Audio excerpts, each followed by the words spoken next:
Malaysia, আরব আমিরাত ও Oman সহ বিভিন্ন দেশের বন্ধ শ্রমবাজারগুলো দ্রুত চালুর জন্য যথাযথ পদক্ষেপ নিতে সরকারের প্রতি আহ্বান জানিয়েছেন রিক্রুটিং এজেন্সিগুলোর সংগঠন বাইরার সদস্যরা। তবে শ্রমবাজার চালুর ক্ষেত্রে যাতে কোনো সিন্ডিকেট ও অনিয়ম না হয় তা নিশ্চিতের দাবিও জানান তারা। সকালে প্রবাসী কল্যাণ ভবনের সামনে মানববন্ধন কর্মসূচি থেকে তারা এই আহ্বান জানান। বলেন, বর্তমানে বেশিরভাগ কর্মী যাচ্ছে শুধু একটি দেশ সৌদি আরবে। বন্ধ শ্রমবাজারগুলো দ্রুত চালু না হলে নেতিবাচক প্রভাব পড়বে অভিবাসন খাতে। কোনো ধরনের সিন্ডিকেট ছাড়া কম খরচে কর্মীদের বিদেশে কর্মসংস্থান নিশ্চিত করতে প্রয়োজনীয় পদক্ষেপ নেওয়ারও আহ্বান জানান তারা। গেল বছর সিন্ডিকেটের মাধ্যমে অনিয়মের অভিযোগে কর্মী নেওয়া বন্ধ করে দেয় মালয়েশিয়া। এরপর থেকে বিদেশে কর্মসংস্থান অনিয়ম বন্ধের দাবি জানিয়ে আসছেন সংশ্লিষ্টরা।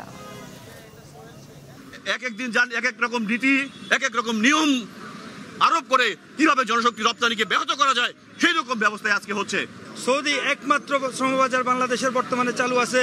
এই বাজারটিও নানান প্রতিকূলতার সম্মুখীন। আপনারা জানেন, মজিব কোড পরে আগে সুবিধা ভোগকারী এই সমস্ত নেতাদের আমরা এখান থেকে সকল সদস্যদের পক্ষ থেকে ধিক্কার জানাচ্ছি।